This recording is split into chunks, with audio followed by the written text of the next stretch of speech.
videos are satiric reviews. You don't have to agree, but don't bitch about it. Hey there, I'm Social Injustice Warrior V Infuso. And after further reviewing the footage and checking Twitter, we can now see that Enzo Amore's disguise was far more ridiculous than previously anticipated. Look at this. Look at this disguise. This was his best attempt. This was trying. This was him trying. It looks like he's auditioning to be a stunt double on Smallville. Enzo, you covered your hair, but you did nothing about your face. You didn't think that would be a dead giveaway? Something is wrong here. Dead giveaway. Dead giveaway. Charles, thank you very much. Dead giveaway. Come on, man. I'd like to think that you're smarter than that. I mean, granted, maybe not by much, but at least a little bit. Also, what was the logistics of your plan? How is this spiting them? You paid to be on TV, as opposed to it being the other way around as to when you were employed. What were you thinking? Were you just looking for something else to put on your album? Other workers have even taken to mocking the former Enzo Amore on Twitter. Like this tweet from Will Offspray. Imagine you used to work at Tesco. Then you got fired from Tesco. Then you show up embarrassing yourself at Tesco, then being kicked out of Tesco by its security team. I genuinely can't think of anything more tragic.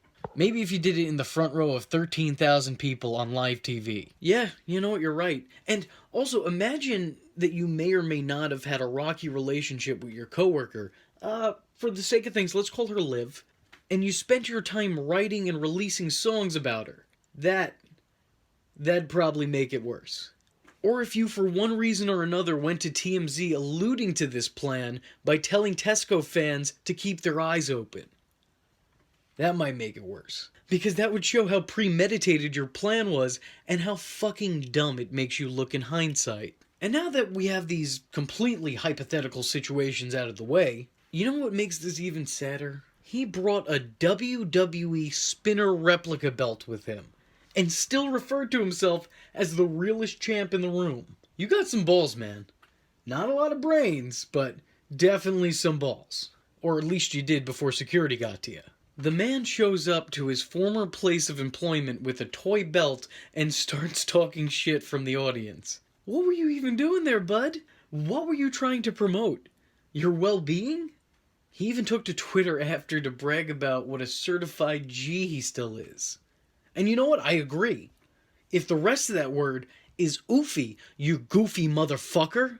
Oh my God, I'm laughing so hard.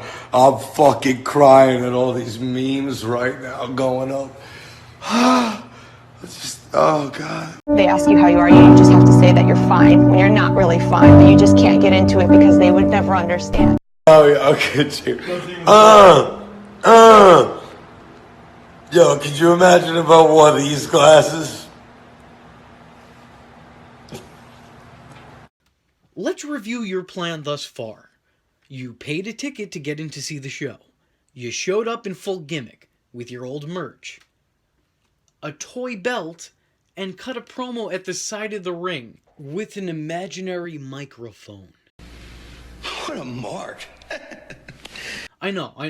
Who am I to talk? I get it. But I mean, that's the fucking cringiest thing I have ever heard in my life, and physically had to see. From the act itself to him theatrically running from security and giving out high fives in the crowd. That is the markiest thing I have ever heard of in all of my days. He is, well, first, I will say to his credit, he absolutely believes his own bullshit. He is 100% confident in himself, to his detriment, and to the detriment of others around him. You're like one of those fans who still buys into the show being completely legit and lets it consume your life. Enzo, it's a business. You worked there. They fired you. That ends your business relationship, and that's that. That doesn't mean you come back next week to fight the authority. This isn't a storyline, pal. This is real life. Were you not just recently telling people how much better you are without them? This is disproving that. You're like the ex-girlfriend who constantly brings up the past and then goes, oh, you know, whatever. I'm over it. I'm so over it. I'm so much better now. But then why bring it up? But then why show up to their show? You know what I mean? I'm also told that a fan may have been injured from Enzo's appearance there, And that just shows me that Enzo definitely had to spend more time in the performance center. That guy is not safe for the business, always injuring people, consistently, sometimes just himself. Broke his own leg trying to counter a wrist lock. Yeah, when he was in the wheelchair on NXT TV, that's how it happened. He broke his own leg trying to counter a wrist lock. He blamed it on the canvas being loose. One match away, whiplash. His head bouncing off the bottom rope. Amore looks like he may get Look at That nigga is dead! D-U-D! The whole thing just reeks of desperation and unprofessionalism. And it's not a good look on Enzo, or anyone else for that matter. I was under the impression Enzo was looking to become famous, not infamous. Now you can argue that Enzo got people talking, but I would argue that what they're saying isn't exactly flattering. Allegedly, since the former Real One's little publicity stunt, let's call it, the roster has been forbidden from mentioning Enzo or this event, though his ex Liv Morgan has already tweeted this out, calling what he did embarrassing. Which, yeah, kind of an understatement.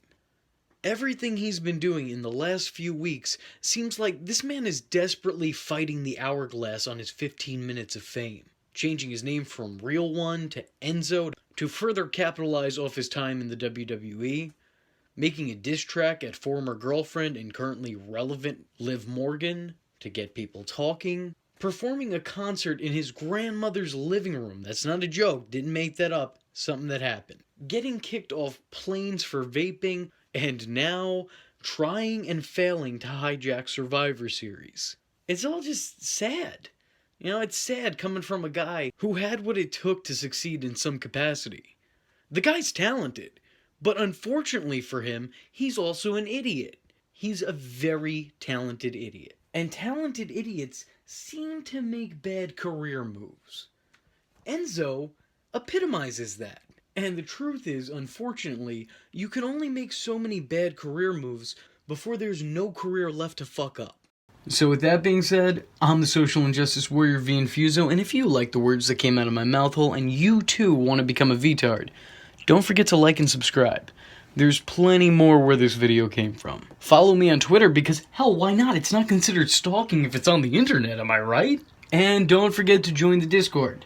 I don't have anything catchy to add to that, but just join it. Just go do it. And if you have a free moment of time and a free dollar to spare, then head over to my Patreon, where for just $1, you too could help keep this boat afloat. And if you don't have that dollar, but you do have a free moment of time, then hit the share button. It will help me out tremendously.